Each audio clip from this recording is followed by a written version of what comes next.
In his excellent book, Why Things Stand Up by Carl Eugen Currer, he mentions Dr. Victor Lewe 3 times. See the references below. In an email to me, he described Dr. Lewe as an innovative engineer who pushed forward in 3 areas of science and engineering, which still stand today. At the time that he sent me that email, he believed that he knew that when Dr. Lewe didn't know when he was born, didn't know when he died, he assumed he was Jewish and had been killed in the pogrom, the commencement of the Holocaust, because he was forgotten and no one knew anything. He didn't know anything about him. That's what he believed. In my research, I found that Dr. Lewe was Catholic, born in 22nd November 1881, died in 25th of October 1936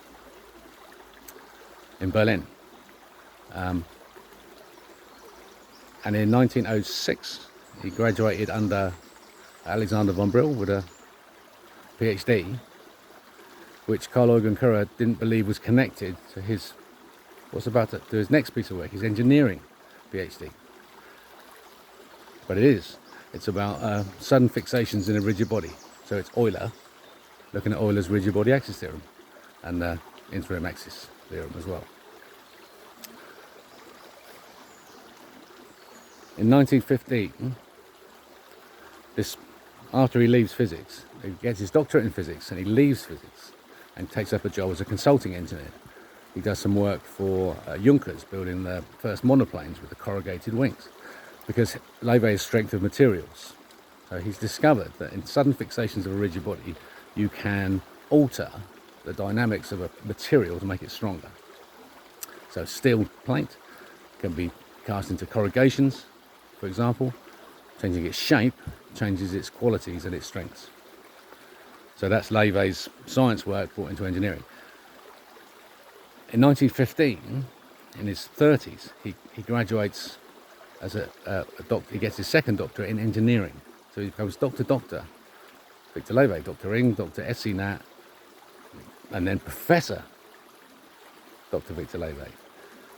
In 1920, he comes out of the wilderness and of engineering and gets of consulting engineering, gets a job in the engineering department at Berlin University, where he's there for 17 years until he dies. We don't know how. It's 1936. Anything could have happened. In 1915, he published his engineering paper on bending moments in circular concrete water tanks, and came out with a coefficient method of how you deal with them. And in those coefficients, which he doesn't reference in 1915, he doesn't reference them in his PhD. They just exist. He doesn't say how they're calculated. In those coefficient tables lies the answer to everything. In 1942, the Portland Cement Association published their document, circular concrete water tanks without pre-stressing, and that uses a set of coefficient tables. Those coefficient tables are not referenced. It says this theory has stood for 50 years, get fucked. I know that those coefficient tables are Dr. Lewe's coefficient tables from 1915, and they're deliberately not linked. So the calculation of these coefficient tables is never referenced. In 1914, Johannes Stein graduated under Alexander Brill. So the year before Lewe's engineering doctorate, under the same professor, a young man, Johannes Stein, graduated with a PhD about matrix calculus and an application to the theory of relativity. Bear in mind, in 1915, Lewe's engineering doctorate is matrix calculus in bending moments in circular concrete water tanks, clearly showing that the same matrix calculus is being used in engineering and in science. So in order, the calculation, the reference for Lewe's coefficient tables is Johannes Stein's 1914 dissertation. And all of this is demonstrably true by any smart people who want to put those documents together. Just go and look at them and go, oh yeah, that makes sense. So Dr. Victor Lewe proved that there is motion at the centre of the nuclear force, of a clockwise and anti-clockwise twist, which exists two-dimensionally. You can assume a thickness and analyse it, knowing that that thickness doesn't actually exist. It's the line between positive and negative.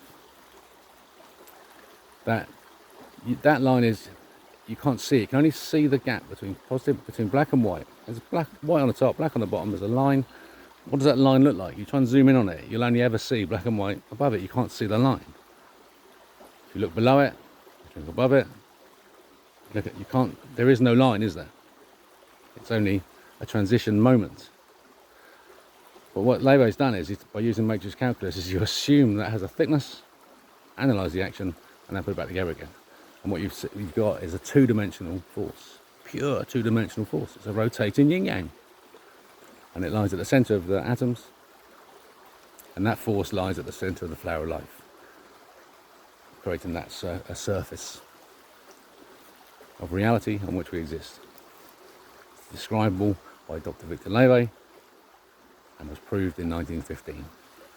And it proves that you've been lied to since at least that date, but provably true to that date, that you have been lied to about everything. About the history of the Second World War particularly, and the Holocaust, and who initiated it and why. But there are some real answers coming, some revelations coming from raising the name of Dr. Victor Lewe. And let's see who he is, hero or zero. For me, it's always going to be hero, no matter what.